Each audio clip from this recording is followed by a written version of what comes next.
பெருமக்களே, இறைவனின் திருமறையில் சொல்லும் பொழுது அஹ்ஸின் கமா அஹ்ஸன அல்லாஹு இலைக், மனிதர்களுடைய செயல்பாடு என்பது எவ்வாறு இருக்க வேண்டும் என்பதை விழித்து சொல்லும் பொழுது இறைவன் உங்களோடு நல்ல விதமாக நடந்து கொள்கிறார். உங்களிடத்தில் இறைவன் எவ்வாறு நல்ல விதமாக நடந்து கொள்கிறானோ, உபகாரமாக உபகாரியாக நடந்து கொள்கின்றானோ, அதுபோன்று நீங்களும் பிற மனிதர்களிடத்தில் உபகாரத்தோடு நடந்து கொள்ள வேண்டும் என்று பணிக்கிறார். உபகாரத்தோடு நடந்து கொள்ள வேண்டும் பிற மனிதர்களிடத்தில், அது மனித வாழ்க்கையுடைய தத்துவமாக இறைவன் ஆக்கி வைத்திருக்கிறார். நமக்கு சொந்தமானது என்று நம்முடைய பெரியவர்கள் நமக்கு சொல்லி தந்தது உண்டு கழித்ததும் உடுத்தி கிழித்ததும். இதுதான் நம்முடைய சொந்தம், நமக்கு சொந்தம். நம்முடைய பேரில் பல ஆயிரங்கள் இருக்கலாம், பல கோடிகள் இருக்கலாம். இருப்பினும் கூட அவையெல்லாம் நம்முடையதா. எப்பொழுது வேண்டுமானாலும் அதை புழங்கிக் கொள்ளலாம். ஆனால் முழுக்க முழுக்க நாம் அனுபவிக்கக்கூடிய வகையில் அது இருக்குமா என்றால் அது இருக்காது. ஆகவே தான் நம்முடைய பெரியவர்கள் அழகான வார்த்தையை சொல்லி தந்தார்கள். நமக்கு சொந்தமானது எது? நாம் உண்டு கழித்ததும். வைத்துக்கொள்ள இருக்கிறது கூட நம்மளது கிடையாது. ஏன்னா திடீர்னு சாப்பிட்டுட்டு சில சமயங்கள்ல அப்படியே வெளியேற்றி விடுவார்கள், வாமிட்டா. அப்ப நமக்கு சத்து உள்ளே பூரா வெளியே வந்து அது நம்முடையது அல்ல. உடுத்தி கிழித்தது என்று சொல்வார்கள். நம்முடைய ஆடை உடுத்துகிறோம், உடுத்தி அதை கிழிச்சிடணும். கிழிச்சு போயிடுச்சுன்னா யாரும் போட மாட்டாங்க, தூக்கி கரித்துணியாக பயன்படுத்துவாங்க. அதையும் கூட கரித்துணியாக பயன்படுத்திக் கொள்வாங்க வீட்டில், அல்லது வேறு தேவைக்காக பயன்படுத்திக் கொள்வாங்க. ஏன்னா உடுத்தி கிழியாமல் இருக்குமே, ஆனால் அது வேற யாருக்காவது பயன்படும். அப்பொழுது கூட முழுமையாக அது நம்முடைய சொத்து என்பதாக முடியாது. அப்ப நாம் சம்பாதித்த பொருளாக இருந்தாலும், இறைவன் நமக்கு கொடுத்த பொருளாக இருந்தாலும், எது நம்மகத்தை இருக்கக்கூடியது என்றால் நாம் உண்டு கழித்ததும், எதை சாப்பிட்டு அதனால் என்ன பலன் மனிதனுக்கு கிடைக்க வேண்டுமோ அந்த உணவின் பலனை நாம் அனுபவித்தால் அது நமக்குரியது. நாம் அணியக்கூடிய ஆடை நாம் அணிந்து அதன் மூலமாக முழுமையாக நாம் பிரயோஜனம் அடைந்து கந்தலாக போனால், நாம் அணிய கந்தலாக போனால், அப்படி யாரும் போறதில்லை, இருந்தாலும் சொல்லு, அது அப்படியே இருக்குமே. ஆனால் பிறர் பயன்படுத்துக்கு போகும். அப்ப நம்முடைய பொருள் வேறொருக்கு போகும். நம்முடைய வீடு இருக்கிறது, அது நமக்கா என்றால் முழுமையாக நமக்கல்ல. நம்முடைய சொத்தாக இருந்தாலும் முழுக்க முழுக்க நாமே அதை அனுபவிக்க முடியுமா என்றால், நாம ஒரு நாளைக்கு இந்த உலகத்தை விட்டு போயிடுவோம். இந்த உலகத்தை விட்டு போனதுக்கு அப்புறம் வேறொருத்தர் அதை பயன்படுத்த வந்துருவாங்க. சொல்லுவாங்க, அவங்க இது என்னோடது என்பதா. நாம் தங்கி இருப்போம், நம்முடைய வீடு சொந்த வீடு என்பதாக பிறருக்கு பறைசாற்றி இருப்போம். நமக்கு பின்னாடி வேறொருத்தர் அங்க வருவார், அவர் சொல்வார் இது என் வீடு. அப்போ அழகான வார்த்தை என்னவென்றால், நாம் உண்டு கழித்ததும் முழித்து கிழித்ததும் தவிர எதுவும் துனியாவில் இந்த உலகத்தில் நமக்கு பூர்ணமான சொந்தத்திற்கு உரியது அல்ல என்பதை நம்முடைய பெரியவர்கள் நமக்கு சொல்லித் தருவார்கள். நீங்கள் இனி எடுக்கக்கூடாது. உங்களுக்கு கொடுக்கப்பட்ட இந்த கோடாரின் வழியாக மரந்தொழில்களை விற்று நீங்கள் உங்களுடைய பிழைப்பை நடந்து கொள்ள வேண்டும். இனி யாசகம் எடுக்கக்கூடாது என்பதாக நபிகள் நாயகம் அவர்கள் பணிக்கிறார்கள். யாசகம் கேட்டு வந்தவரையும் கூட பிறருக்கு உதவி செய்யக்கூடிய அளவுக்கு வார்த்தெடுத்தவர்கள் நபிகள் நாயகம். பிறருக்கு ஏதாவது ஒரு வகையில் உதவி செய்ய வேண்டும். தாழ்ந்த நிலையில் இருக்கக்கூடியவர்களை உயர்ந்த நிலைக்கு கொண்டு வர வேண்டும். இயலாத நிலையில் இருக்கக்கூடியவர்களை இயலக்கூடிய ஆற்றல் வாய்ந்தவர்களாக மாற்றமைக்க வேண்டும் என்பதை இறைவனும் இறை தூதரும் அழகான முறையில் நமக்கு சொல்லித் தருகிறார்கள். இப்ப மனித குலத்தினுடைய வாழ்க்கையின் அமைப்பு பிறருக்கு உதவி செய்யும், பிறருக்கு ஹெல்ப் பண்றது. மனித வாழ்க்கையினுடைய அடிப்படையே அப்படித்தானே. இந்த பொது சேவையில் ஈடுபடும் பொழுது சில சமயங்களில் மனவேதனை ஏற்படும். 2 நாளைக்கு முன்னாடி சதகா ஃபவுண்டேஷன்ல இருக்கக்கூடிய ஒரு அன்பர் வந்தார். எங்கே இருக்கீங்க, கொஞ்சம் தண்ணி ஊதி பார்க்கணும் அப்படின்னு. ஏன் தண்ணி ஊதி பார்க்கணும்? இல்லை, என் மகனுக்கு காய்ச்சல், இந்த 1 வாரமா நான் ஆம்புலன்ஸினுடைய வேலையும் பார்க்கணும், நிகழ்ச்சி ஏற்பாட்டையும் பார்க்கணும், எல்லாரையும் போயும் பார்க்கணும். பொசுக்குன்னு பார்த்தா என் மகன் ஹாஸ்பிட்டலில் இருக்கான். சரி, நீங்கள் கொஞ்சம் தண்ணி ஊதி கொடுத்தீங்கன்னா குழந்தைக்கு போய் பார்த்துட்டு வரலாம் அப்படின்னு. பொது சேவையில் ஈடுபடக்கூடியவர்களுடைய பெரும் துயரம் என்னவென்றால், தன்னுடைய குடும்பத்தை பார்க்க இயலாது சரியான முறையில். தன்னுடைய பொருளாதாரத்தினுடைய அந்த அமைப்பையும் பார்க்க முடியும். வியாபாரம் செஞ்சிருந்தா அதையும் முறையை பார்க்க முடியாது. இப்ப சொல்ற 1 வாரமா என்னுடைய குழந்தை மருத்துவமனையில் காய்ச்சலில் வேதனைப்பட்டுக் கொண்டிருக்கிறது. அதை பார்ப்பதா, இதை பார்ப்பதா, என் தொழிலை பார்ப்பதா, எதை பார்ப்பது? இதற்கும் ஊடாக என் குடும்பத்தை கவனிக்க முடியாத அந்த சிரமம், என் தொழிலை சரியான முறையில் பார்க்க முடியாத அச்சிரமம், அதே போன்று சமூக மக்களை அணுகி இதற்குண்டான நல்வாய்ப்புகளை நீங்கள் ஏற்படுத்தி தாருங்கள் என்று ஒவ்வொரு பெரிய மனிதராய் ஒவ்வொரு நன்மக்களாக பார்த்து அதற்குண்டான தேவைகளை, பொருளாதாரத்தை சேர்க்கக்கூடிய அந்த தேவைகள் எல்லாம் செய்யும் பொழுது நான் பொசுக்குன்னு என் மகனுடைய சிந்தனை அடிக்கடி வரும் பொழுது மனசு கொஞ்சம் வருத்தமா இருக்குது அப்படின்னு. அப்போ பொது சேவை செய்யக்கூடிய மக்களுடைய எல்லோருடைய சூழ்நிலையும் அதுதான். பொது சேவை செய்யக்கூடியவர்கள் அது கட்டாயத்தின் பேரில் செய்தாலும் அல்லது விருப்பப்பட்டு செய்தாலும் அவருடைய சூழ்நிலை எல்லாம் அதுதான். அப்போ முன்னாள் காவல்துறை அதிகாரி ஒருத்தவங்க ஒரு பேட்டி கொடுக்குறாங்க. இப்போ இந்த சொந்த தாய் மாமா, எனக்கெல்லாம் லீவே கிடையாது, ஹையர் ஆஃபீஸர், பெரிய ஆஃபீஸர், ஹையர் ஆஃபீஸர் ஆகக்கூடிய காவல்துறை அதிகாரி ஒரு பேட்டியில் கொடுக்குறாங்க, எனக்கு லீவே கிடைக்காது. என்னுடைய சொந்த தாய் மாமா அவர் இறப்பெய்து விடுகிறார், அவரை பார்ப்பதற்காக போக வேண்டும் என்று எனக்கு பெரிய அதிகாரத்தில் நான் அனுமதி கேட்ட பொழுது லீவெல்லாம் கிடையாது, போங்க அப்படின்னு. கட்டாயத்தின் பேரில் அது சேவை, காவல்துறை சேவை என்பது கட்டாயத்தின் பேரில் செய்தே ஆக வேண்டும் என்று. கட்டாயத்தின் பேரில் சேவை செய்தாலும் அல்லது விருப்பத்தோடு சேவை செய்தாலும் மக்களுக்கு சேவை என்ற ரீதியில் வரும் பொழுது மிக சந்தோஷத்திற்கும் மிக மிக மரியாதைக்குரிய கண்ணியத்திற்குரிய செயலாக பார்க்க வேண்டும் என்பதுதான் உதாரணம். ஏன்னா எப்போ வேணாலும் யாருக்கு வேண்டுமானாலும் எது வேண்டுமானாலும் நடக்கும். சில பேர் சொல்லலாம், ஆம்புலன்ஸ் கொண்டு வந்தா என்ன எல்லோரும் ஆம்புலன்ஸ்ல அடிபட்டு போகணுங்கிற எண்ணமா அப்படின்னு. ஹாஸ்பிட்டல் கட்டினா எல்லாரும் ஹாஸ்பிட்டல் வந்து அட்மிட் ஆகணும் அப்படிங்கிற அர்த்தம் அல்ல. திடீரென்று யாருக்கும் எதுவும் ஏற்படலாம். அந்த சமயங்கள்ல ஒத்தாசையாக, உதவியாக, எந்த விதமான பணமும் இல்லாமல் ஒரு சேவை மனப்பான்மையோடு மக்களுக்கு சேவை செய்வதற்காக இந்த அர்ப்பணிப்பு நிகழ்வு என்பது உண்மையிலேயே ரொம்ப மகத்துவமானது. அந்த மகத்துவமான செயலுக்கு நம்முடைய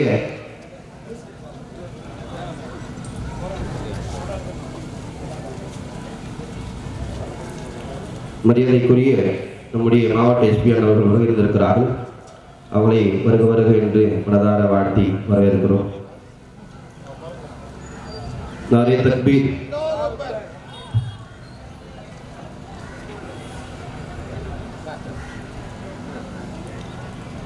சமூகத்திற்கு தேவையான இது போன்ற செயல்கள் எல்லாம் அடிக்கடி நிகழ வேண்டும், நடக்க வேண்டும். அதற்கு நாம் எல்லாம் ஒத்துழைப்பாக இருக்க வேண்டும் என்ற ரீதியில் அவர்கள் நம்முடைய ஜாமியா மஸ்ஜிதுடைய நிர்வாக பெருமக்களை அன்போடு அணுகினார்கள். அணுகி எல்லா விதமான நிலைகளிலேயும் உங்களுக்கு கீழாக நின்று நாங்கள் செயல்படுவோம், அதற்கு தாங்கள் அத்துணை பேரும் நல்ல விதமாக ஒத்துழைப்பு தர வேண்டும் என்று நிர்வாக பெருமக்களை கேட்டுக்கொண்ட பொழுது அழகே பணித்தார்கள், அனுமதியும் தந்தார்கள். இப்பொழுது அந்த சின்ன விதை பெரிய விருட்சமாக மாறி சுமார் 10 லட்சம் ரூபாய் மதிப்புள்ள இந்த ப்ராஜெக்ட் அழகான முறையில் நடந்தேறிக் கொண்டிருக்கிறது. அல்ஹம்துலில்லாஹ். எல்லாம் அல்ல ரப்புல் ஆலமீன் மேலும் மேலும் இந்த சதகா ஃபவுண்டேஷனை வாழ்வாக வாழச் செய்ய வேண்டும். இதன் மூலமாக சமூக மக்கள் நிரம்ப நலவுகளை பெற்றுக்கொள்ள வேண்டும் என்ற துவாவை வாழ்த்தாக தெரிவித்து இந்த நல்ல வாழ்வுக்கு நன்றி கூறி இருப்பிடம் அமைகிறேன். வாஃபிதுவான அல்ஹம்துலில்லாஹி ரப்பில் ஆலமீன். அஸ்ஸலாமு அலைக்கும்.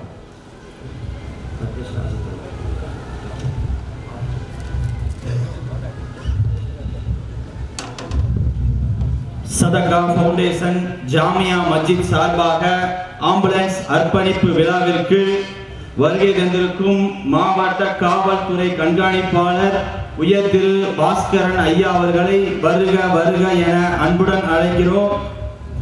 மேலும் இவ்விழாவிற்கு வருகை தந்த பழனி காவல்துறை துணை கண்காணிப்பாளர் ஐயா அவர்களையும் வருக வருக என அன்புடன் அழைக்கிறோம்.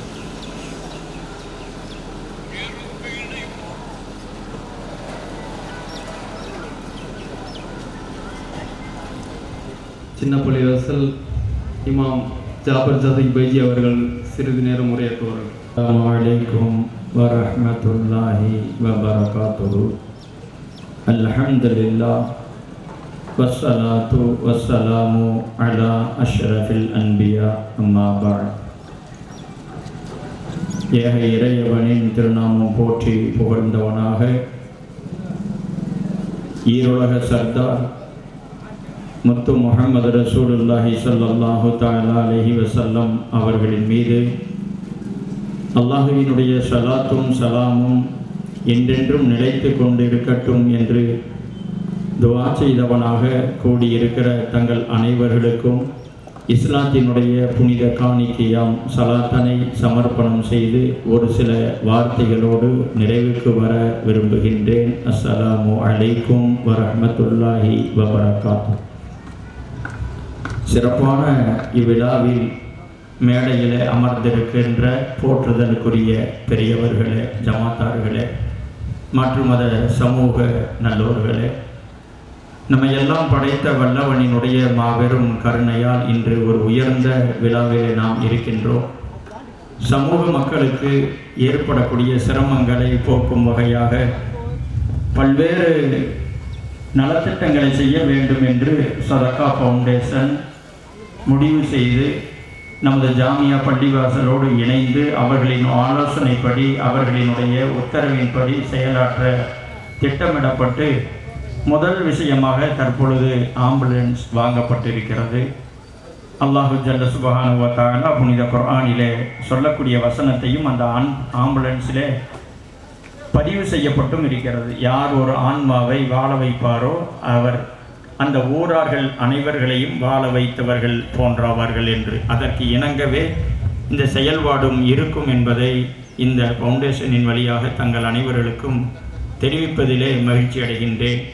ஒரே ஒரு ஹதீஸை மட்டும் நான் கூறி விடைபெற விரும்புகின்றேன். பெருமானார் ஸல்லல்லாஹு தஆலா அலைஹி வஸல்லம் அவர்கள் எப்பொழுதுமே வளமையாக பயான் செய்வார்கள், சொற்பொழிவு நிகழ்த்துவார்கள்.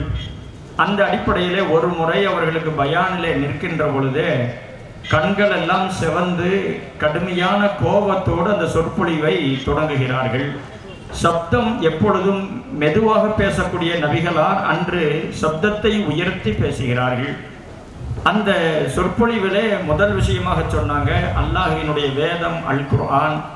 அல் குர்ஆனை போன்று சிறப்பு ஒன்றும் இல்லை, அல்லாஹ்வினுடைய வேதமாக அல் குர்ஆன் இருக்கிறது என்று தொடங்கி வந்த பெருமானார் ஸல்லல்லாஹு அலைஹி வஸல்லம் அவங்க இன்னொரு வார்த்தையும் சொல்கிறார்கள், சமுதாய மக்களே, உங்களை நான் நேசிக்கிறேன். எந்த அளவுக்கு என்றால் என் உயிரை விட அதிகமாக உங்களை நேசிக்கிறேன் என்று சொன்னார்கள். என் உயிரை விட அதிகமாக உங்களை நான் நேசிக்கிறேன் என்று சொல்லிவிட்டு மன் தரக்க மாலன் ஃபலி அஹ்லிஹி ஒரு அழகான முறையை சொல்லி காட்டுறாங்க.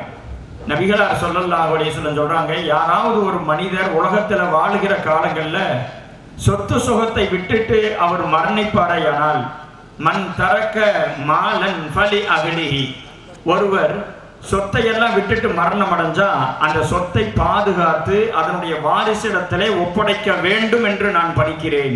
ரொம்ப நீதமா இருந்துக்குங்க, யார் சொத்தையும் யார் ஏமாத்திடாதீங்க என்று பதிவு செய்தார்கள். அடுத்ததாக சொன்னாங்க, மன் தரக்க தைனன் அவு லியா அன் ஃபலி அஹ்லிஹி நபிகள் நாயகம் சொன்னாங்க, யாராவது வறுமையோடு இறந்துட்டா, கடனோடு இறந்துட்டா, அல்லது குழந்தைகளை விட்டு இறந்து விட்டால் அது என்னை சார்ந்தது என்று சொன்னார்கள். அதை பறைசாற்றும் வகையாக இந்த நிகழ்வு நடந்து கொண்டிருக்கிறது. நம்ம ஊரில் இருக்கிற ஏழைகள், அனாதைகள், இயலாதவர்களுக்கெல்லாம் உதவி செய்யக்கூடியதாக.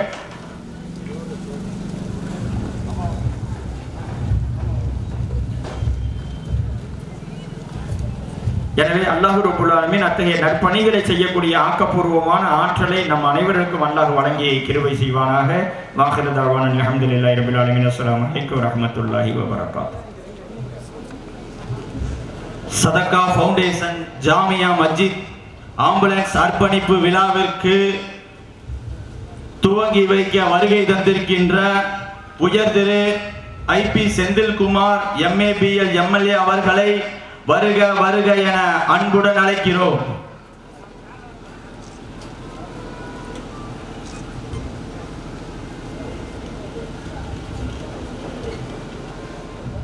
உயர் திரு மாவட்ட காவல்துறை கண்காணிப்பாளர் அவர்கள் சிறிது நேரம் உரையாற்றுவார்கள்.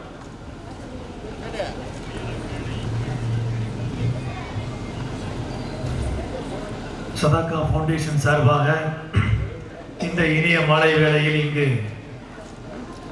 பொதுமக்களுடைய வசதிக்காக, உடல் ஆரோக்கியத்திற்காக ஆம்புலன்ஸை அர்ப்பணிக்கும் இந்த சிறந்த விழாவிற்கு இங்கே வருகை தந்திருக்கும் பழனி தொகுதி சட்டமன்ற உறுப்பினர் அவர்களுக்கும் என்னுடன் இங்கே வருகை தந்துள்ள மாவட்ட பழனி உட்கோட்ட காவல்துறை கண்காணிப்பாளர் மற்றும் இதர அனைத்து பெரியோர்களுக்கும் இதர காவல்துறை நண்பர்கள் பத்திரிகை நண்பர்கள் அனைவருக்கும் என்னுடைய மாலை வணக்கத்தை கூறிக்கொள்கிறேன்.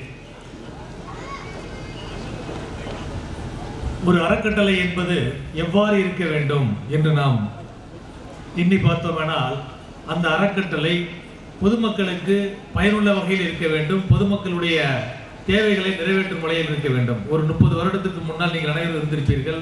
நான் சிறு வயதிலே இருக்கும்போது ஒரு கிராமத்திலோ ஒரு நகரத்திலோ உடல்நிலை சரியில்லை என்றால் நம் வீட்டில் வாகனம் இருந்தால் அதில் நாம் ஆஸ்பத்திரிக்கு செல்ல நேரிடும். இல்லை என்றால் நம்முடைய தெருவிலோ இல்லை ஊரிலோ யார் வைத்திருக்கிறார்களோ அவரிடம் இரவல் கேட்டு நாம் மருத்துவமனைக்கு செல்லக்கூடிய ஒரு சூழ்நிலை இருந்தது.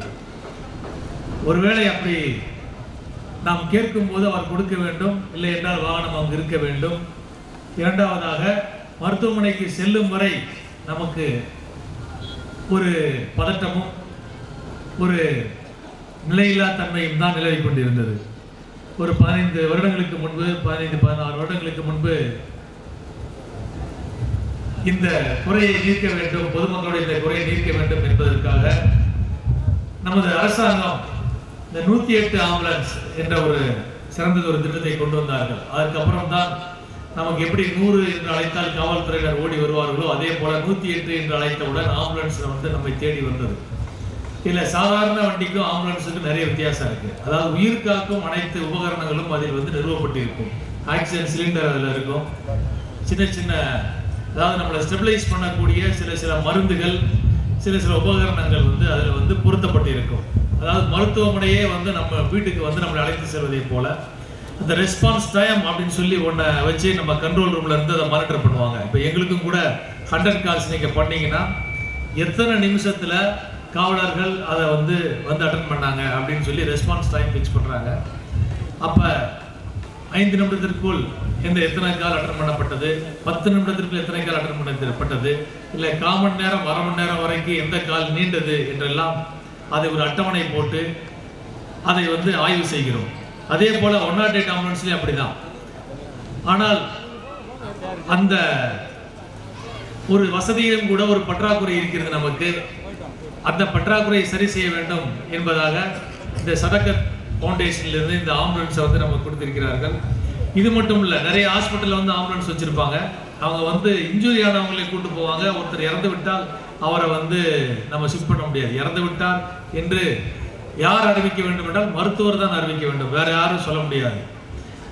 அதை மருத்துவமனையில் போய் தான் நம்ம உறுதி செய்ய வேண்டும். அதற்கு கூட ஒரு சிலர் மறுத்துவிடக்கூடிய ஒரு கடினமான சூழ்நிலை இருக்கும் வேளையில் எந்த ஒரு பிரதிபலனும் மாறாமல் இந்த ஒரு சிறந்த ஒரு சேவையை தாமாக முன் செய்ய ஒப்புக்கொண்டு இன்று இந்த ஆம்புலன்ஸை நமக்காக அர்ப்பணிப்பு செய்கிறார்கள். உண்மையிலேயே மிகவும் பாராட்டத்தக்க ஒரு நல்ல விஷயம். இந்த சமூகத்திற்கு எதெல்லாம் தேவை என்றால் பேசிக் கம்யூனிட்டிஸ், அது நம்மளே நமக்கு நாம் பூர்த்தி செய்து கொள்ள வேண்டும். அதற்கு அடுத்து ஒரு சமூகத்துக்காக நாம் செய்ய வேண்டியது ஒரு நல்ல ஒரு கல்வி பெறும் உரிமை. நமது குழந்தைகளுக்கு ஒரு நல்ல கல்வி பெறும் உரிமை, ஒரு சிந்திக்கும் திறனை வளர்க்கக்கூடிய எதிர்காலத்தை வெற்றிகரமாக நாம் நடத்தி செல்வதற்கு நமக்கு தேவையான கல்வி வேண்டும், நமக்கு தேவையான மருத்துவ வசதி வேண்டும். ஸோ இது 2 தான் ரொம்ப பேசிக்காக இங்கே சொல்லப்படுது. நம்மளுக்கு கல்வி உரிமை இலவசமாக வழங்கப்பட வேண்டும் என்று பலர் கூறிக்கொண்டிருக்கிறார்கள். அதே போல மருத்துவ சேவைகளும் நமக்கு இலவசமாகவோ அல்லது நம்முடைய சத்துக்கு ஏற்றாற் போல மிக எளிதாக அணுகும் வகையில் உயிரை காக்கக்கூடிய அந்த சேவை நமக்கு வழங்கப்பட வேண்டும் என்று கூறியிருக்கிறார்கள். அந்த வகையில் பொதுமக்களுடைய தேவைகளுக்காக அந்த ஆம்புலன்ஸ் இன்று வழங்கப்படுவது என்பது மிகவும் சிறந்த சேவை. இந்த சேவையை நாம் வரவேற்கிறோம். எத்தனையோ வள்ளல்கள் இந்த சமூகத்திற்கு கல்வியை வழங்கி கொண்டிருக்கிறார்கள். இப்போது கூட நாம் மதிய உணவு திட்டம் என்று கொண்டு வந்ததை காலை உணவு திட்டம் என்று கொண்டு சமூகத்திற்கு, அதாவது கல்வியில் யாருக்கும் தொய்வு ஏற்பட்டுவிடக்கூடாது என்பதற்காக அந்த காலை உணவு திட்டமும் நமது மாநிலத்தில் அமல்படுத்தப்பட்டுள்ளது. அதே போல இந்த ஆயக்குடியிலே எந்த ஒருவரும் நமக்கு வாகனம் இல்லை, ஆஸ்பத்திரிக்கு போக முடியல, எமர்ஜென்சி டயத்துக்கு நம்மளுக்கு உதவி கிடைக்கவில்லை என்ற ஒரு குறை இருக்கக்கூடாது என்ற அடிப்படையில் மிக சிறந்த சேவையாக இன்று இந்த ஆம்புலன்ஸை இங்கு வழங்கியிருக்கிறார்கள். இந்த நல்ல அர்ப்பணிப்பிற்காக உண்மையிலேயே என்னுடைய பாராட்டுதலை தெரிவித்துக் கொள்கிறேன். நம்முடைய அதாவது ஒரு நல்ல உள்ளத்தை நாம் பேசக்கூடிய நல்ல வார்த்தைகளில் மட்டுமல்ல, நல்ல செயல்களிலுமே நாம் தெரிந்து கொள்ளலாம். அந்த வகையிலே இது மிகச்சிறந்த செயல். பிறருக்கு சின்ன சின்ன வகையில் உதவுறோம், பட் அதை விட உயர்ந்த இது என்னன்னா சமூகத்திற்கு உதவுவது. அந்த வகையில் இந்த சமூகத்திற்கு உதவக்கூடிய ஒரு நல்ல செயலை இன்று இந்த அறக்கட்டளை சதகத் ஃபவுண்டேஷன் என்பது செய்திருக்கிறது. மேலும் மேலும் இது போல பல நல்ல பொதுமக்கள் அனைவருக்கும் உதவக்கூடிய, அவர்கள் மனம் மகிழக்கூடிய ஒரு நல்ல சேவைகளை செய்ய வேண்டும் என்று என்னுடைய வாழ்த்துக்களை கூறிக்கொள்கிறேன். இந்த இனிய விழாவிற்கு நான் பங்கு பெறுவதற்கு காரணமாக அமைந்த அனைத்து நண்பர்களுக்கும், இந்த விழாவில் கலந்து கொண்டுள்ள அனைத்து பெரியோர்களுக்கும் மீண்டும் ஒரு முறை என்னுடைய நன்றியை தெரிவித்துக் கொண்டு விடைபெறுகிறேன். நமது சட்டமன்ற உறுப்பினரும் உயர் திரு ஐபி செந்தில்குமார் அவர்களுக்கு நினைவு பரிசினை சதகா ஃபவுண்டேஷனுடைய சட்ட ஆலோசகரும் வழக்கறிஞருமான எம் நியாஸ் அகமது அவர்கள் நினைவு பரிசு வழங்குவார்கள்.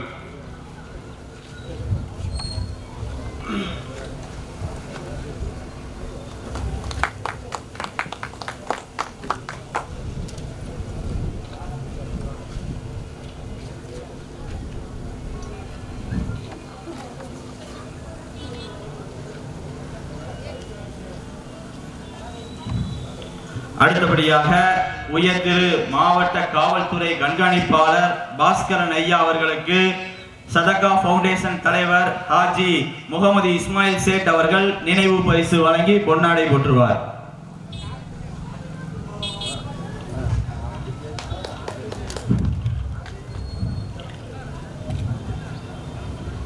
அடுத்தபடியாக பழனி நகர வணிக சங்கங்களின் பேரமைப்பின் கௌரவ தலைவர் கந்தவலாஸ் உரிமையாளர் உயர் திரு என் செல்வகுமார் அண்ணன் அவர்களுக்கு சதகா ஃபவுண்டேஷன் செயலாளர் சாதிக் அலி அவர்கள் நினைவு பரிசு வழங்கி பொன்னாடை போற்றுவார்.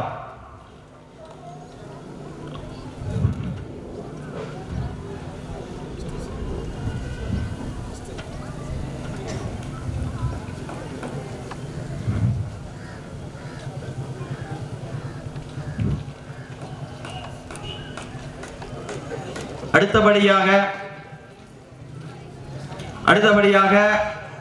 வழக்கறிஞர் ஐயா உயர் திரு ராஜமாணிக்கம் அவர்களுக்கு சதகா ஃபவுண்டேஷன் துணை செயலாளர் ஹாஜி கே ஷேக் பரீத் அவர்கள் நினைவு பரிசு வழங்கி பொன்னாடை போற்றுவார்.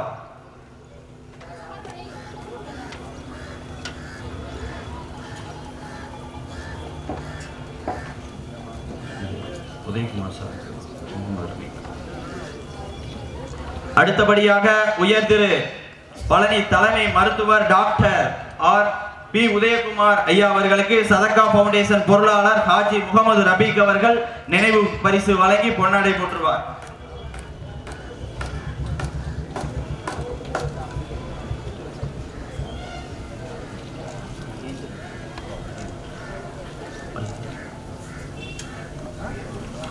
அடுத்தபடியாக பழனி காவல்துறை துணை கண்காணிப்பாளர் ஐயா சரவணன் அவர்களுக்கு சதகா ஃபவுண்டேஷன் நிர்வாகி ஆசிக் ராஜா அவர்கள் நினைவு பரிசு வழங்கி பொன்னாடை போற்றுவார்.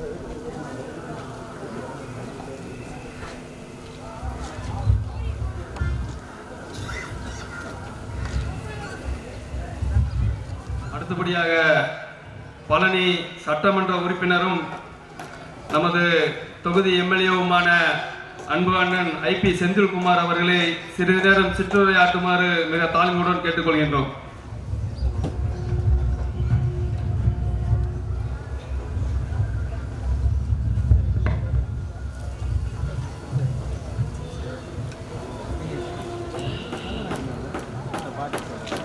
நம்முடைய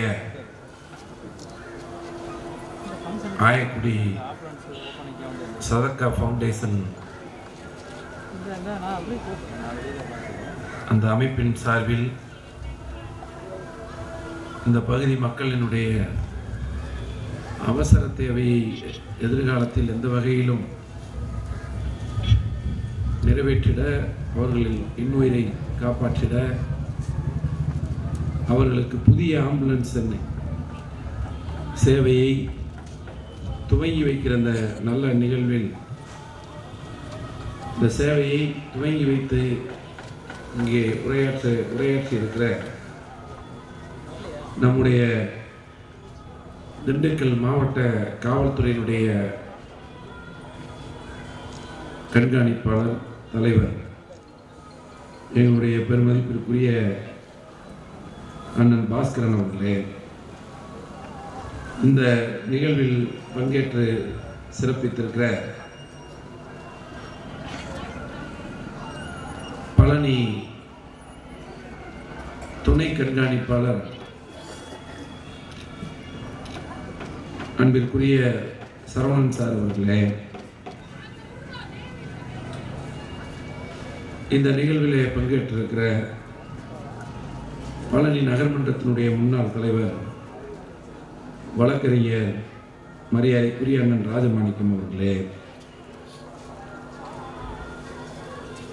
நம்முடைய வர்த்தகர் சங்கத்தினுடைய வழிகாட்டியாக பல்வேறு நிலைகளில் பழனி உள்ளிட்ட இந்த பகுதியினுடைய வளர்ச்சிக்கு எந்நாளும் துணை நின்று உழைத்து வருகிற கந்தவிலாஸ் எங்களுடைய அன்பிற்குரிய பெருமதிப்பிற்குரிய அண்ணன் செல்வகுமார் அவர்களே, பழனி மருத்துவமனையினுடைய தலைமை மருத்துவர் மரியாதைக்குரிய டாக்டர் உதயகுமார் அவர்களே, டாக்டர் முருகேஷ்குமார் அவர்களே, இந்த நிகழ்வில் பங்கேற்றிருக்கக்கூடிய ஆயக்குடி பேரூர் கழகத்தினுடைய செயலாளர் அருமை சகோதரர் சின்னத்துறை அவர்களே, ஆயக்குடி பேரூராட்சி மன்றத்தினுடைய தலைவர் சகோதரி மேனகா ஆனந்தன் அவர்களே, துணைத் தலைவர் சகோதரி சுதாமணி கார்த்திகேயன் அவர்களே, இந்த நிகழ்ச்சியை சிறப்போடு ஏற்பாடு செய்து இங்கே நடத்தி கொண்டிருக்கிற நம்முடைய சதக்கா ஃபவுண்டேஷனுடைய அனைத்து நிர்வாகிகளே, தம்பி நியாஜ் அவர்களே, காவல்துறையில் பணியாற்றுகிற நம்முடைய அனைத்து அதிகாரிகளே, பேரூராட்சி மன்ற உறுப்பினர்களே, புது ஆயக்குடியை சேர்ந்த பெரியோர்களே, தாய்மார்களே, இஸ்லாமிய சொந்தங்களே,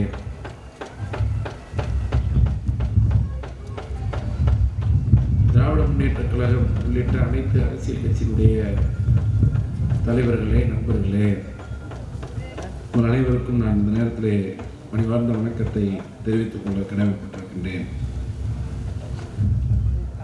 இந்த ஆம்புலன்ஸ் வழங்குகிற நிகழ்வு குறித்து நம்முடைய மாவட்ட காவல்துறை கண்காணிப்பாளர் அவர்கள் இதனுடைய உன்னத நோக்கத்தை பற்றி இங்கே உங்களிடத்தில் எடுத்துச் சொன்னார். இந்த 108 ஆம்புலன்ஸ் திட்டம் இந்தியாவிற்கே வழிகாட்டியாக தமிழ்நாட்டில் தான் முதலில் தொடங்கப்பட்டது என்பதனை நான் இந்த நேரத்தில் நினைவு கூற கடமைப்பட்டிருக்கின்றேன்.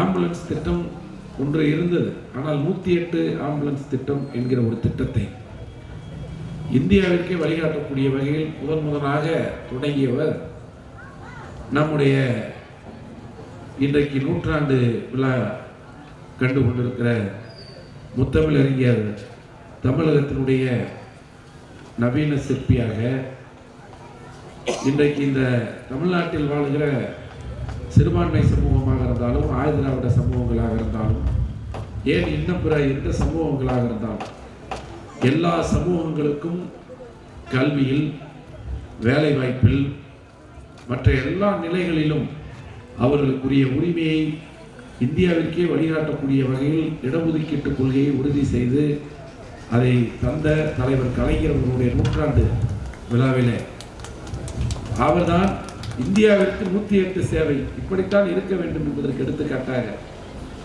இந்த திட்டத்தை கொண்டு வந்தார். அதில் குறிப்பாக நீங்கள் பார்த்தீங்கன்னா, அன்றைக்கு ஆந்திராவுடைய முதலமைச்சராக இருந்த சந்திரபாபு நாயுடு அவர்கள் தலைவர் கலைஞர் அவர்களை அவர் இல்லத்திற்கு சென்று சந்தித்து, இந்த திட்டம் எப்படி நீங்கள் கொண்டு வந்திருக்கிறீர்கள், நானும் என்னுடைய மாநிலத்திலே இந்த திட்டத்தை நான் கொண்டு வர வேண்டும் என்று இந்த திட்டத்தை பற்றி அறிந்து கொள்ள அவரே கலைஞருடைய இல்லத்திற்கு வந்து கேட்டு அந்த திட்டத்தை ஆந்திராவிலே அன்றைக்கு நடைமுறைப்படுத்தினார். அப்படிப்பட்ட ஒரு திட்டம் தான் இந்த திட்டம், 108 ஆம்புலன்ஸ் திட்டம்.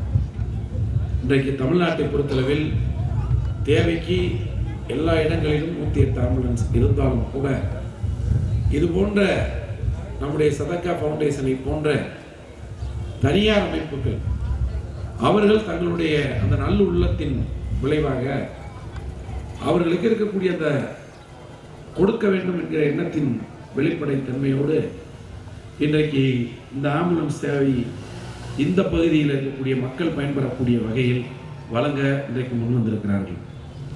நான் காவல்துறையினுடைய கண்காணிப்பாளர்கள் இங்கே இருக்கிறார்கள், துணை கண்காணிப்பாளர்கள் இருக்கிறார்கள், இன்னும் நிறைய முக்கிய பிரமுகர்கள் எல்லாம் இங்கே இருக்கிறார்கள். சௌரவ் பாரத் அவர்கள் கூட பொழுது வந்திருக்கிறார். ஆக நீங்கள் நான் இந்த நேரத்தில் சொல்ல வரும்போது என்னவென்றால், அநேகமாக இந்த 10 நாட்களுக்குள்ளே, ஒரு 15 நாட்களுக்குள்ளே, பத்திரிகையாளர்களுக்கும் தெரியும், 15 நாட்களுக்குள்ளே இந்த பழனி வட்டாரத்தை பொறுத்தவரையில் இது 2வது ஆம்புலன்ஸ் இப்போ கொடுக்க போகிறாங்க இங்கே ஆயப்படியில். ஏன்னா ஒரு 15 நாட்களுக்கு முன்னாடி நெய்க்காரப்பட்டியில் இதே போன்று ஒரு ஆம்புலன்ஸ், அந்த ஆம்புலன்ஸ் வாகனத்தை அந்த பகுதி மக்களுக்கு அவர்கள் அர்ப்பணித்திருக்கிறார்கள். என்னை சந்தித்து நானும் அவரோடு இணைந்து அந்த ஒரு அற்புதமான வாய்ப்பை அங்கே இருக்கக்கூடிய நம்முடைய சகோதரர்கள் உருவாக்கி இருக்கிறார்கள். இன்றைக்கு இங்கே ஆக அரசின் திட்டத்தில் இது ஒன்றாக இருந்தாலும் கூட எங்களாலும் கொடுக்க முடியும், நாங்களும் இதை வழங்க தயாராக இருக்கின்றோம் என்கிற பெருமிதத்தோடு அவர்கள் இன்றைக்கு இந்த திட்டத்தை இந்த பகுதிக்கு இன்றைக்கு அர்ப்பணித்திருக்கிறார்கள். அவர்களை பாராட்ட வேண்டும். எல்லாவற்றையும் விட நான் ஒரு செய்தி நினைவு கூற கடமைப்பட்டிருக்கிறேன். குறிப்பாக காவல்துறையுடைய கண்காணிப்பாளர் உள்ளிட்ட நண்பர்களுக்கெல்லாம் தெரியும், கொரோனா 2019 கடைசியில் தொடங்கி 2022 ஆரம்பம் வரை கொரோனா என்கிற கொடிய தொற்றின் நிலை தமிழ்நாட்டில் மிக கடுமையாக இருந்தது. இறந்த உடல்களை தொடுவதற்கு கூட அச்சப்பட்ட காலம் அன்றைக்கு இருந்தது. நம்முடைய வீட்டில் இருக்கக்கூடிய பல உயிர்களை நாம் இழந்திருக்கிறோம். இந்த பேரூராட்சியுடைய செயலாளராக, முன்னாள் பேரூராட்சி மன்றத்தினுடைய தலைவராக இருந்த சகோதரர் கார்த்தியை கூட கொரோனாவில் தான் நாம் இழந்திருக்கிறோம். இப்படிப்பட்ட ஒரு சூழ்நிலையில் தான் அன்றைக்கு இருந்தது. அப்படி இறந்தவர்களுடைய உடலை கூட, அந்த நோயை பற்றி கூட கவலைப்படாமல் தொட்டு அவர்களை தூக்கி அந்த இறுதி கடமையை ஆற்றுகிற பணியில் தங்களை முழுமையாக ஈடுபடுத்திய இளைஞர்கள் தான் நம்முடைய இஸ்லாமிய சமூகத்தை சேர்ந்த இளைஞர்கள் என்பதை நான் இந்த நேரத்தில் நான் அவர்களை பெருமையோடு என்று சொல்வதை விட அவர்களை நான் நன்றியோடு இந்த நேரத்தில் நினைவு கூற வேண்டிய கடமையும் பொறுப்பும் எனக்கு இருக்கிறது என்பதனை நான் இந்த நேரத்தில் தெரிவித்துக் கொள்ள கடமைப்பட்டிருக்கின்றேன். ஆக எல்லா இடத்திலும் நிறைய எல்லாம் இருக்கும், ஆனால் கொடுப்பதற்கு மனம் என்ற ஒன்று நிச்சயமாக இருக்க வேண்டும். அது நம்மளால் என்ன முடியுமோ அதை கொடுத்தணும். எல்லாரும் எதிர்பார்க்கிறத செய்ய முடியாது, ஆனால் எது முடியுமோ அதை நாம் கொடுத்து விட வேண்டும். குறிப்பாக நம்முடைய காவல்துறையினுடைய கண்காணிப்பாளர் அண்ணன் பாஸ்கரன் அவர்கள் கூட இங்கே பேசுகிற பொழுது ரொம்ப அற்புதமாக சொன்னார். எங்களை போன்ற மக்கள் பிரதிநிதிகளுக்கும் தான் அது சேவை. என்னென்னா, என்ன முடியுமோ அதை செய்யணும், நம்மளால் என்ன முடியுமோ அதை செய்யணும். முடியாததை செய்ய யாராலும் முடியாது, ஆனால் முடிந்ததை நல்ல மனதோடு செய்ய முன்வருவது தான் நல்ல மனிதத்திற்கான அடையாளமாக இருக்கும் என்பதனை அதை உறுதி செய்கிற ஒரு நிகழ்வாகத்தான் இந்த நிகழ்வு இங்கே அமைந்திருக்கிறது என்பதனை நான் இந்த நேரத்தில் சொல்லி, நான் உண்மையிலேயே சார் பேசுகிறப்ப கூட அந்த காலை உணவு திட்டத்தை குறிப்பிட்டு மிக அற்புதமான ஒரு செய்தி. உண்மை தான். என்னென்னா, பல குடும்பங்களில் காலையில் வேலைக்கு போகிற அவசரத்தில் இருக்காங்க மக்கள். காலை உணவை தயார் செய்வதற்கு கூட சில குடும்பங்களில் அதற்கான சூழ்நிலை இல்லாத நிலை இருக்கிறது. இதைத்தான் நம்முடைய இன்றைக்கு முதலமைச்சர் சும்மா ஒரு 1.25 லட்சம் மாணவர்களுக்கு முதல் துவக்கமாக தொடங்கி இன்றைக்கு கிட்டத்தட்ட 19 லட்சம் மாணவர்கள். அதில் நீங்கள் குறிப்பாக பள்ளியில் எடுத்துக்கிட்டிங்கன்னா, பள்ளியில் மட்டும் இல்லை, இங்கே இருக்கக்கூடிய ஆண்கள் கலைக்கல்லூரி, பெண்கள் கலைக்கல்லூரியில் படிக்கக்கூடிய நம்முடைய வீட்டு பிள்ளைகள் கிட்டத்தட்ட 4000 பேர், 4500க்கும் மேற்பட்ட மாணவர்கள் காலையிலேயே கல்லூரிக்கு போய் சாப்பிட்டு கல்லூரியில் இருந்து விட்டு மாலை வருவதற்குரிய ஒரு சூழ்நிலையையும் இன்றைக்கு இந்த அரசு உருவாக்கி இருக்கிறது. அது மட்டுமல்ல, கடந்த 10 நாட்களுக்கு முன்பு நம்முடைய நகராட்சி நிர்வாகம், நம்முடைய பேரூராட்சி நிர்வாகத்துறையினுடைய அமைச்சர் அண்ணன் நேரு அவர்கள் ஒட்டஞ்சத்திரத்தில் ஒரு நிகழ்ச்சிக்கு நாங்கள் அழைத்திருந்தோம். குறிப்பாக பார்த்தீங்கன்னா திண்டுக்கல் மாவட்டத்தில் மாண்புமிகு ஊரக வளர்ச்சித்துறை அமைச்சர் தென்பாண்டி சிங்கம் ஐயா IPR அவர்கள் நம்முடைய முதலமைச்சரிடத்தில் எடுத்து சொல்லி தொடர்ந்து கேட்டு கிட்டத்தட்ட 7 சட்டமன்ற தொகுதிக்கு 1655 கோடியில் கூட்டு குடிநீர் திட்டம் கிட்டத்தட்ட நம்முடைய மாவட்டத்திற்கு இந்த 2 ஆண்டுகளில் 3400 கோடியிலே கூட்டு குடிநீர் திட்டங்கள், 4 திட்டங்கள். அந்த திட்டங்களை மாண்புமிகு ஐயா IPR அவர்கள் இந்த மாவட்டத்திற்கு பெற்று தந்திருக்கின்றார். அதில் ஒரு திட்டத்தை நம்முடைய ஒட்டஞ்சத்திரம் சட்டமன்ற தொகுதிக்கும் நம்முடைய பழனி சட்டமன்ற தொகுதிக்கும், குறிப்பாக நம்முடைய உணவுத்துறை அமைச்சர் அண்ணன் சக்கரபாணி அவர்களும் அதில் பெருமுயற்சி எடுத்து அந்த திட்ட துவக்க விழா நடந்தது. அப்பொழுது அந்த திட்டத்திலே நம்முடைய பழனியை பொறுத்தளவில் நெய்க்காரப்பட்டி பேரூராட்சிக்கு குடிநீர் புதிய நல்ல தண்ணீர் திட்டம் இல்லை. எனவே இந்த திட்டத்தில் அந்த பகுதியை சேர்த்து இருக்கக்கூடிய எல்லா ஊராட்சிகள், கனகம்பட்டியாக இருந்தாலும், பச்சல்நாய்க்கம்பட்டியாக இருந்தாலும், அதே போல் அமரப்பட்டி, அரவநாய்க்கம்பட்டியாக இருந்தாலும், மேற்கு பகுதியில் இருக்கக்கூடிய எல்லா ஊராட்சிகளுக்கும் கிட்டத்தட்ட 930 கோடியில் 2 தொகுதிகளுக்கு ஒரு திட்டத்தை 10 நாட்களுக்கு முன்பு அடிக்கல் நாட்டி அந்த பணியை நாம் தொடங்கி இருக்கின்றோம். அப்பொழுது சகோதரி மேனா அவர்களும் சுதா அவர்களும் என்னிடத்தில் எங்களுடைய ஆயக்குடிக்கு வர்தமானதி அணியிலிருந்து ஒரு திட்டம் அது ஏற்கனவே இருக்கு, ஆனால் தண்ணி கொஞ்சம் கலங்கலாக வந்துகிட்டு இருக்கு, ஒரு சுத்திகரிப்பு நிலையத்தை நல்லா ரெனோவேட் பண்ணி புதுசாக அமைச்சு கொடுக்கணும்னு கேட்டாங்க. நான் உடனடியாக அமைச்சர் நேரு அவர்களிடத்தில் போய் மேடையிலேயே பேசி, ஏன்னா பாலசமுத்திரத்துக்கு பாலாறு பிறந்தாரில் 10.5 கோடியில் ஒரு திட்டத்தை கொண்டு வந்து கடந்த ஆண்டு அதை தொடங்கி வைத்து தண்ணீர் இன்றைக்கு அங்கே போய் கொண்டிருக்கிறது. இப்பொழுது ஆயக்குடியை பொறுத்தவரை இது கிட்டத்தட்ட இது ஒரு 60,000-70,000 மக்கள் தொகை கொண்ட ஒரு பெரிய ஒரு பேரூராட்சி. கிட்டத்தட்ட வாக்காளர்களே 30,000 கடந்துட்டாங்க. கிட்டத்தட்ட 60,000-70,000 மக்கள் தொகை இருக்க ஒரு ஊர் இந்த ஊரில் ஒரு புதிய சுத்திகரிப்பு நிலையம் அமைத்து எல்லா பகுதிகளுக்கும் நல்ல சுகாதாரமான குடிநீர் இங்கே இருக்கிற 18 வார்டுகளுக்கும் கொண்டு போய் சேர்க்க வேண்டும் என்று நாங்கள் கேட்டோம். நம்முடைய மாண்புமிகு நேரு அவர்கள் அந்த திட்ட மதிப்பீடுகளை தயார் செய்ய சொல்லிவிட்டார்கள்.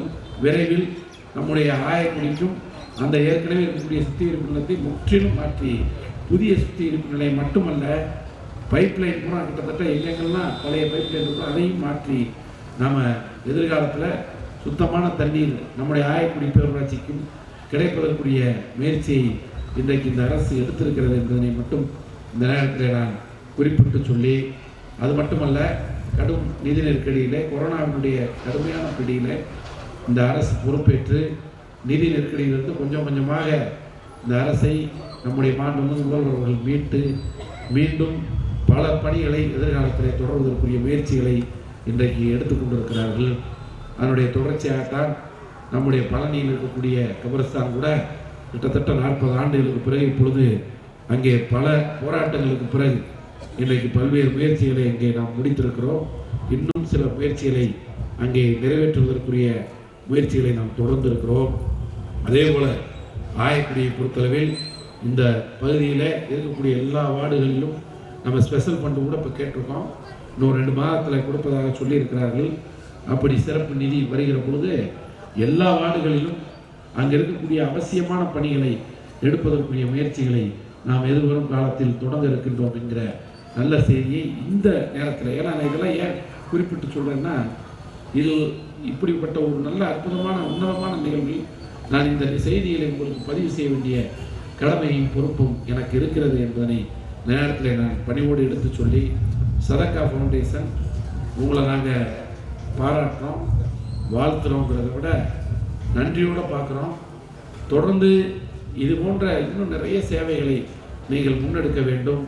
நீங்கள் முன்னெடுக்க இருக்கக்கூடிய சேவைகளில் நாங்களும் உங்களோடு எங்களால் முடிந்த அளவிற்கு உங்களோடு இணைந்து அந்த பணியை நாங்கள் இங்கே தொடர்வதற்கு தயாராக இருக்கின்றோம் என்பதை இந்த நேரத்தில் நான் அன்போடு எடுத்து சொல்லி இந்த அளவில் என் உரையை நிறைவு செய்து விடைபெறுகின்றேன். நன்றி, வணக்கம்.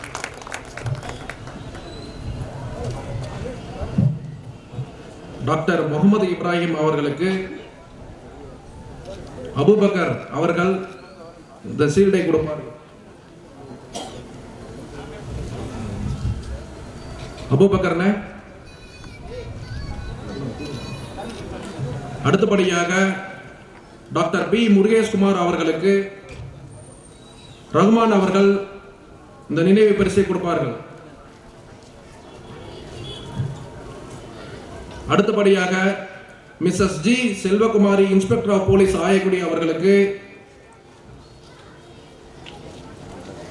அஜ்மல் பாட்சா அவர்கள் இந்த நினைவு பரிசை வழங்குவார்.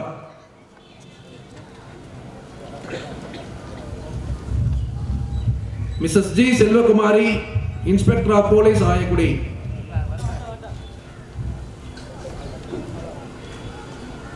அடுத்தபடியாக R Mahendran inspector of police traffic Palani அவர்களுக்கு ஷேக் ஃபரீத் அவர்கள் இந்த நினைவு பரிசை வழங்குவார்.